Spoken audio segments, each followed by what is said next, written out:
Greetings. Black light. Allah's 24/7. Prime time. God vision. Welcome to the God Zone. Technology of the Caucasians.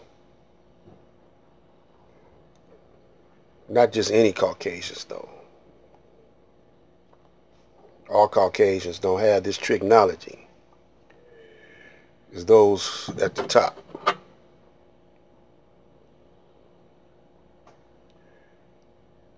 Recently, Trump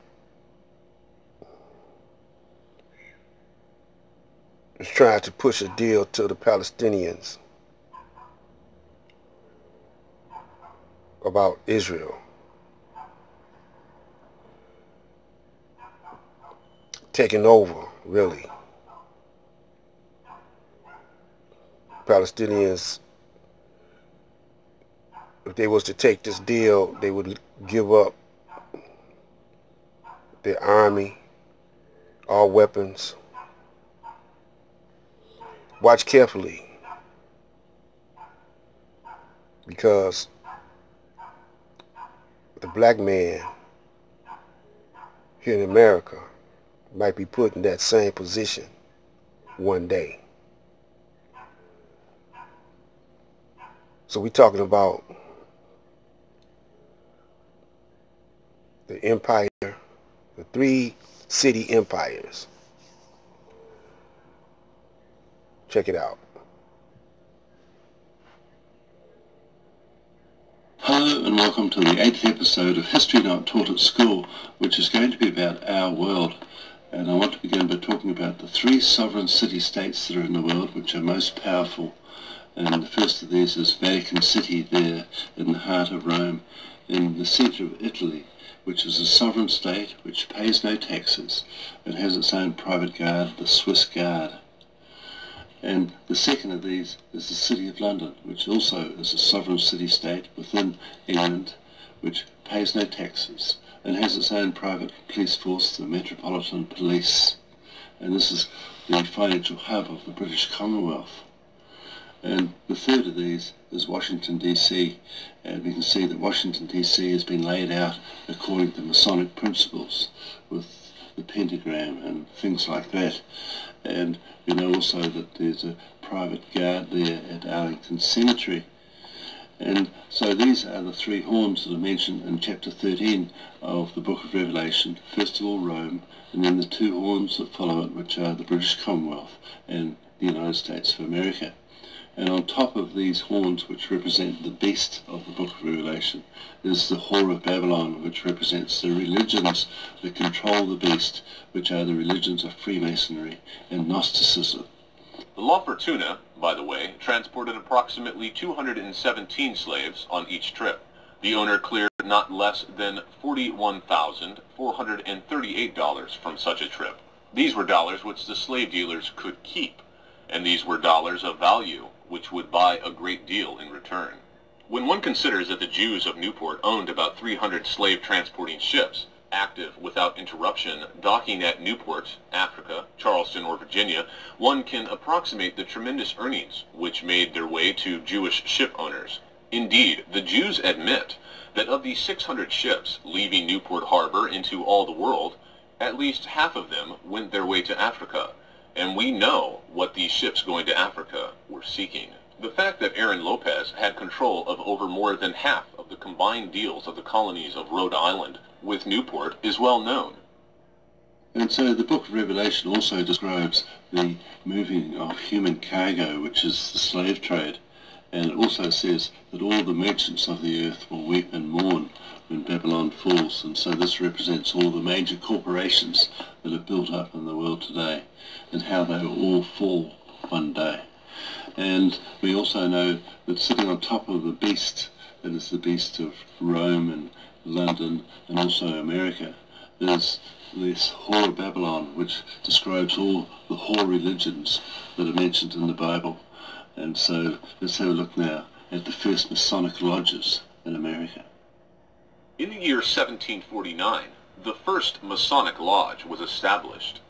90% of the members of this first lodge, 14 all told, were Jews, and one knows that only so-called prominent individuals were accepted. 20 years later, the second Masonic Lodge, or King David, was established. It is a fact that all of these members were Jews. In the meantime, the Jewish influence in Newport had reached such proportions that President George Washington decided to pay them a visit. Upon his appearance, both of the Masonic lodges sent an emissary, a Jew named Moses Sysex, to approach the president with a petition in which the Jews of Newport stated, quote, "If you will permit the children of Abraham to approach you with a request, to tell you that we honor you and feel an alliance," and then, quote, "Until the present time, the valuable rights of a free citizen have been withheld. However, now we see a new government coming into being based on the majesty of the people, a government not sanctioning any bigotry nor persecution of the Jew, rather to concede the freedom of thought, which each shares, whatever nation or language, as a part of the great government machine," unquote. It is necessary at this point to consider the disclosures as to who, in reality, obtained this legendary freedom in America at the founding of the Union. To be sure, the province became independent and severed from the English jurisdiction. However, we can see from the petition which Moses Sysex offered President Washington in the name of the Jews of Newport, that it was not in reality this type of freedom which they had in mind. They were merely concerned about themselves and their, quote, "own civil rights," unquote, which had been withheld. Therefore, following the Revolutionary War, the Jews were accorded equal rights and freed of all restrictions. So we right back where we started from. Unraveling the trick, the trickster's mind.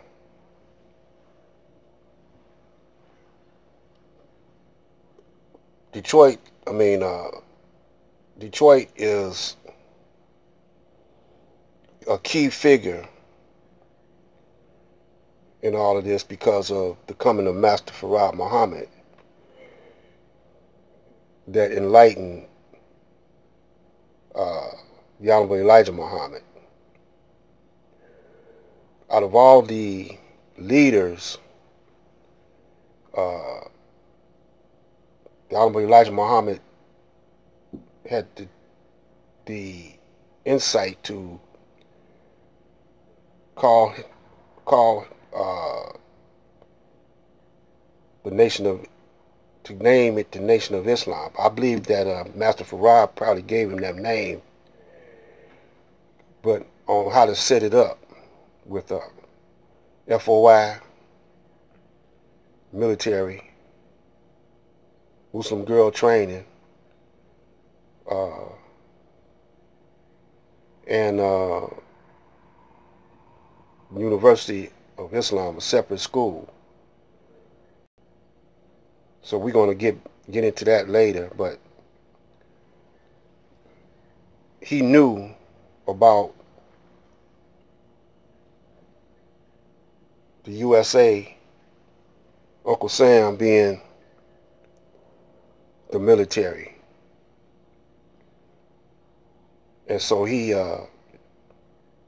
started training brothers to protect their homes and self, because he knew in the long run, in the end, that they're going to straight up attack. They're going to straight up attack. But right now they're using the black man still as a slave, mental slaves, to build up their world.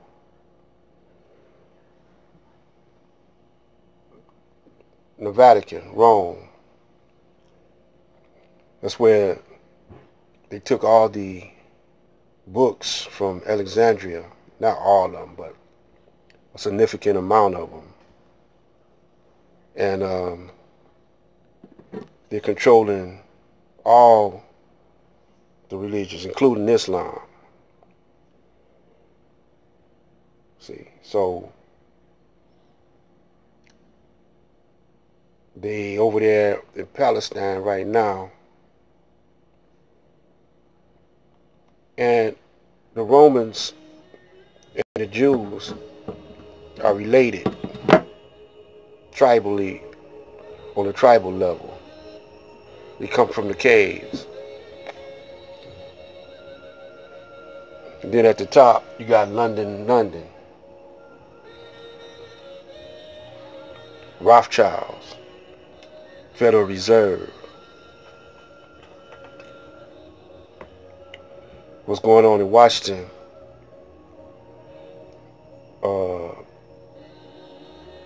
Is a cover-up. They're not talking about Epstein, the sex trafficker, no more. How he was murdered in the jail. See, your news media is damage control for both power struggles. Remember when Brutus stabbed Caesar in the back, you know, taking over of the control of Rome.